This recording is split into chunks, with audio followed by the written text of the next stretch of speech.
So my 11-year-old told me that a deal was bad, not because it was risky, not because it was expensive, but because she said, "Dad, you don't actually own it." And that sentence matters more than almost any financial definition, because once a kid understands ownership, they stop chasing things and start thinking in systems.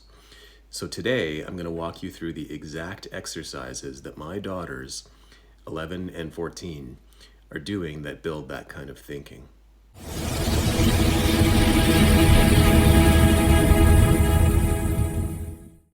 So in part one, we talked about why teaching kids money early matters. But let me give you a real example of the difference between our money school and traditional school. So my 11-year-old had an assignment where the teacher asked the class, if you owned a motel, what would you do with it? And most of the kids said things like change the curtains, add a coffee bar, maybe paint the rooms. My daughter said, I'd renovate it, I'd raise the room rates, sell it, and use the money to buy a hotel. The teacher explained to her that that wasn't really the point of the assignment. And that moment perfectly captures the difference. Schools teach improvements. What my wife and I are teaching is leverage, scale, and optionality. And that's what part two of this series is about. So we don't start with definitions, we start with objects.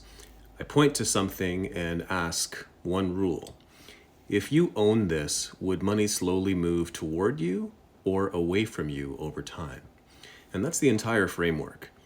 And what actually happened is that we went through a rental property, our family car, their iPads, a vending machine, a lemonade stand, and a YouTube channel. And at first, my youngest said that her iPad was a liability because it loses value. But my older daughter disagreed. She said, what if I use it to start a business? So we talked it through. And then the 11-year-old paused and said, oh, it only makes money if you use it that way. And that's the lesson. Assets aren't simply objects. They're actually behaviors attached to objects in the right context. Same thing, completely different outcome. Now this is where the light bulb really goes on. I draw a simple line. Control it to borrow it. And then we place things on the line. And here's what they placed. Our house with a mortgage, a leased car, a phone on a payment plan, some shares of a company like Apple, and a small business. And then I asked them three questions. Who can take this away? Who makes the rules? And what happens if payments stop? Now this is where you don't own it gets explained. You see, ownership is about whose name is on the paper. Ownership is about what happens when things go wrong. So my 14-year-old said, if you stop paying, the bank decides. Exactly. And that's when kids realize that a mortgage means shared control, a lease means borrowed use, a job means conditional income, and that ownership isn't status, it's optionality. The more you own, the more choices you have. So we didn't open Microsoft Excel. We kept this super simple, just using scrap paper. And I made 3 arrows: money in, money out, and money left. And here's what they worked through. Scenario number 1 was an allowance. $10 in, $10 out, $0 left. And my youngest said, well, that never grows. Exactly. Scenario 2 was a lemonade stand. They made $24 in sales and spent $9 in supplies, so $15 left. The question becomes, well, what can $15 do? You can save it, reinvest it, or start something else.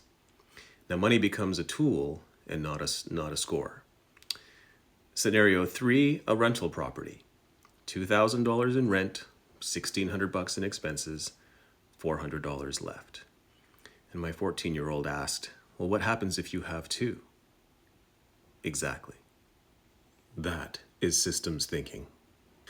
Now, kids already understand risk. They just haven't named it. So we compared lending $100 to a friend, starting a bracelet business, buying a stock, and buying a lottery ticket. Now for each, I asked, what is the worst case?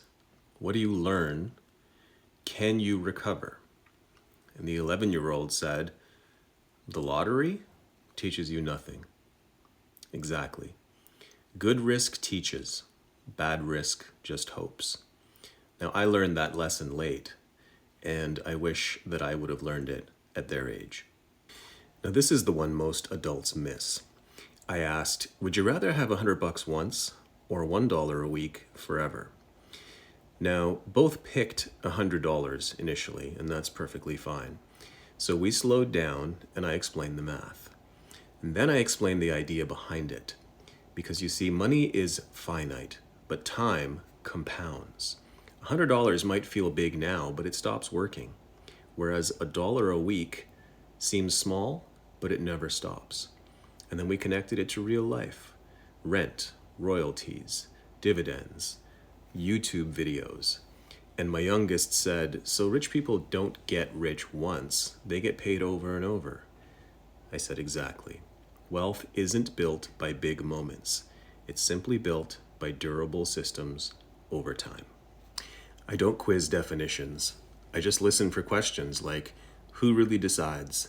Does this pay once or many times? What happens if it breaks? When kids start asking better questions, I know that money school is working. Don't raise kids who chase money. Raise kids who understand ownership, flow, risk, and time. Now here's your challenge. Tonight, ask your kid just one question. Who actually owns this? And then listen. In part 3, I'll show you how we handle allowances versus earned income, letting kids make small mistakes early, and exactly when we introduce real investing. If this helped you, share it with another parent. Subscribe if you haven't already, and I'll see you in the next video.